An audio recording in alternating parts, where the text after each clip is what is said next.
Hello दोस्तों, क्या हाल है। तारीख आज 10 जून 2025, दिन मंगलवार, हिंदी तिथि चतुर्दशी। और आइए बात करते हैं आज के मुख्य समाचार में देश भर की तमाम बड़ी खबरों पर नजर डालते हैं। देखिए, एक तो आज के दिन को राष्ट्रीय जड़ी बूटी एवं मसाला दिवस के रूप में मनाया जाता है। और चलिए आगे बढ़ते हैं अपन खबरों में। देखिए, पहली खबर, नासा के एक्सोहोम 4 मिशन की लॉन्चिंग एक बार फिर से टल गई। अब 11 जून को ISS के लिए उड़ान भरेंगे शुभांशु शुक्ला। खराब मौसम की वजह से ये मिशन टाला गया। शुभांशु शुक्ला जो कि उत्तर प्रदेश के लखनऊ के रहने वाले हैं, जो कि ISS यानी इंटरनेशनल स्पेस स्टेशन जाने वाले हैं, तो अभी इनकी अंतरिक्ष उड़ान एक दिन के लिए टली। यूपी लखनऊ में इनके घर पर सत्यनारायण की कथा भी हुई, पोस्टर भी लगे। और ये भारत के लाल की अंतरिक्ष वाली उड़ान के तहत देश के नाम एक नई उपलब्धि भी हासिल होने जा रही है। 40 साल बाद फिर कोई अंतरिक्ष में जाएगा भारत का बेटा। चलिए अगली खबर देखिए। स्विट्जरलैंड व स्वीडन की यात्रा पर जाएंगे हमारे देश के वाणिज्य मंत्री पीयूष गोयल। भारत और इन देशों के बीच व्यापार संबंधों को मजबूत बनाने के लिए उनका ये दौरा काफी अहम होगा। चलिए खबर आ रही दोस्तों, RBI के रेपो रेट कट का असर दिखने लगा है। अब प्राइवेट सेक्टर के एक और बड़े बैंक ICICI बैंक ने भी FD की ब्याज दरें घटा दी है।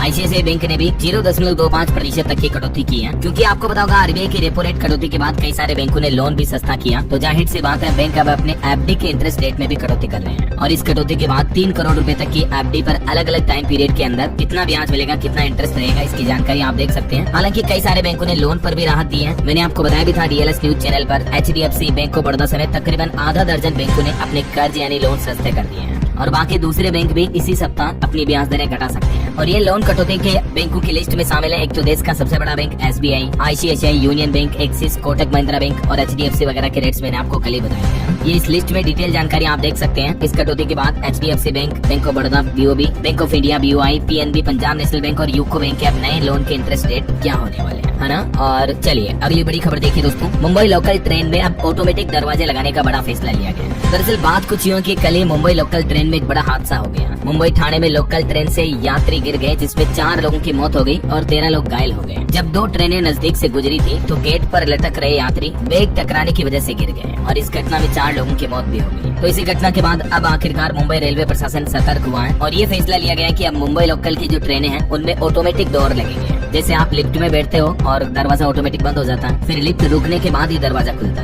है ना। तो वैसा ही सिस्टम जैसे मेट्रो वगैरह में होता है ना, अब मुंबई लोकल ट्रेनों में भी आपको देखने को मिलेगा। और इसी साल अक्टूबर महीने से ये ट्रायल भी शुरू हो जाएगा। इस नई सुविधा से यात्रा और ज्यादा सुरक्षित और आरामदायक होगी, है ना। देखिए, इस मुंबई हादसे के बाद देश के रेल मंत्री अश्विनी वैष्णव ने भी बयान में कहा कि रेलवे 2026 तक बेहतर वेंटिलेशन वाली नई नॉन AC ट्रेनें भी शुरू करेगा। चलिए अगला अपडेट आ रहा। देश के प्रधानमंत्री नरेंद्र मोदी ने सभी देशवासियों से नमो ऐप पर भारत की विकास यात्रा पर सर्वेक्षण में भाग लेने का आग्रह किया है। मैंने हाल ही में 1-2 दिन पहले आपको अपडेट बताया था ना कि अभी माई गवर्नमेंट पोर्टल पर सरकार ने कुछ क्विज प्रोग्राम वगैरह भी शुरू किए हैं, विकसित भारत थीम पर आधारित, जिसमें आपको 1 लाख रुपए तक जीतने का भी मौका दे रही सरकार। तो इसके बारे में तो डिटेल जानकारी अगर आप देखना चाहते हैं तो इस वीडियो में देख लीजिएगा, क्योंकि दोस्तों अभी केंद्र सरकार के 11 साल पूरे हो चुके हैं PM नरेंद्र मोदी के कार्यकाल के। ठीक है, तो इन 11 साल में सरकार ने अपनी कुछ बड़ी उपलब्धियां भी गिनाई है, जैसे कि देश की डिजिटल अर्थव्यवस्था का इंजन बना UPI। 59.6 करोड़ से भी ज्यादा लेन देन हुए हैं। बीते 11 सालों में इतना डिजिटल ट्रांजेक्शन हुआ और 11 वर्षों में सरकार की हर योजना के केंद्र में गरीबों के साथ जन जन का कल्याण भी सुनिश्चित करना रहा है। ये भी कहना है PM मोदी का। मोदी सरकार के 11 साल में आत्मनिर्भर भारत में भी पकड़ी रफ्तार। देश का रक्षा उत्पादन भी 174% बढ़ा है। मतलब डिफेंस के सेक्टर में अच्छा खासा भारत ने अपना उत्पादन बढ़ाया है, जिससे कि आत्मनिर्भर भारत को बढ़ावा मिला है ना। रेलवे निर्माण पर भी खबर देखिए। हर दिन 4 से ज्यादा नए लोकोमोटिव बने। बीते 11 साल में भारत के विकास की गति कुछ यूं रही है। और ऑटो इंडस्ट्री से भी एक रिपोर्ट सामने आ रही कि 2 पहिया वाहनों की बिक्री वित्त वर्ष 2026 में 9% बढ़ने का अनुमान है। कैरियर रेटिंग एजेंसी की तरफ से ताजा जानकारी में ये रिपोर्ट जारी की गई है। चलिए अगली बड़ी खबर देखिए दोस्तों।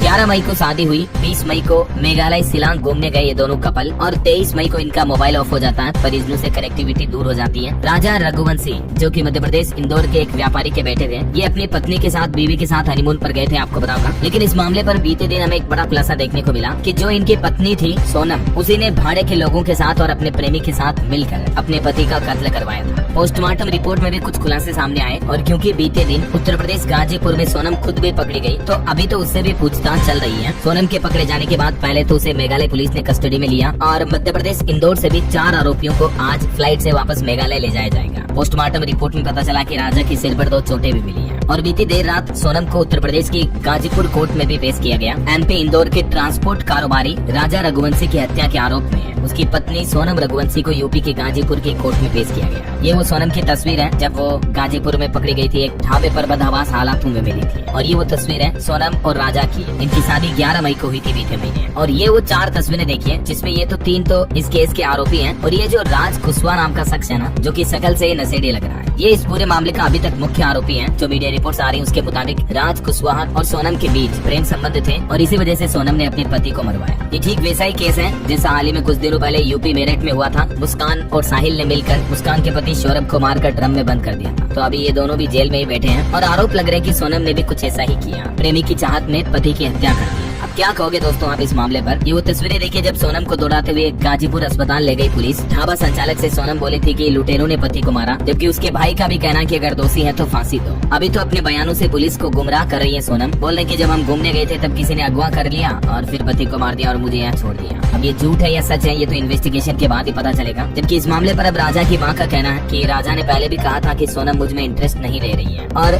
शिलोंग जाने का घूमने का टिकट भी खुद सोनम ने ही करवाया था, जबकि वापसी का टिकट भी नहीं लिया था उन्होंने। कई सारी ऐसी बातें हैं जो सोनम की तरफ शक की सुई को घुमा रही है। और जांच में ये भी पता चला कि सोनम के पिता की ही दुकान में काम करता था राज और यहीं से इन दोनों के बीच संबंध बने। और जब राजा का शव मिला था तब राजा के अंतिम संस्कार के दिन भी ये इनके घर आया था और सोनम के पिता को भी सहारा देते हुए दिखा। ये कुछ वीडियो फुटेज सामने आ रही है। और ये वो शिलोंग की तस्वीरें हैं, वो जगह है जहाँ राजा की बॉडी मिली थी और ये घूमने गए थे। यहाँ के गाइड का भी कहना है कि 23 मई को इन दोनों के साथ 3 और युवक भी थे। जिन युवकों को अभी गिरफ्तार करके जांच की जा रही है ना, तो शक के घेरे में यही वो 3 युवक हैं और सोनम उन सब के पीछे चल रही थी। यहाँ तक कि कुछ रिपोर्ट्स में तो ये भी खुलासा किया जा रहा है कि राज कुशवाहा तो शिलोंग गया ही नहीं था। तो फिर आखिर राजा रघुवंशी मर्डर केस में वो मास्टरमाइंड कैसे बन गया? तो जांच में ये भी पता चला दोस्तों कि राज कुशवाहा वहाँ तो नहीं गया था, लेकिन उसने फोन पर ही पूरी प्लानिंग की थी और राजा रघुवंशी की हत्या करवाई थी। तो अभी देखते हैं जांच के बाद इस मामले पर क्या खुलासा आता है, जो भी अपडेट आएगा मैं आपको बता दूंगा। फिलहाल देखिए अगली बड़ी खबर, उत्तर प्रदेश बहराइच का ये मामला है, बड़ा धमाका टला। मुख्यमंत्री योगी आदित्यनाथ के आने से पहले 500 किलो विस्फोटक बरामद हुआ और बंगाल के 70 लोग भी गिरफ्तार हुए हैं। यूपी बहराइचपुर जिले के हरदी इलाके के सिकंदरपुर गाँव का ये मामला है, जहाँ आज 10 जून को CM योगी आने वाले थे।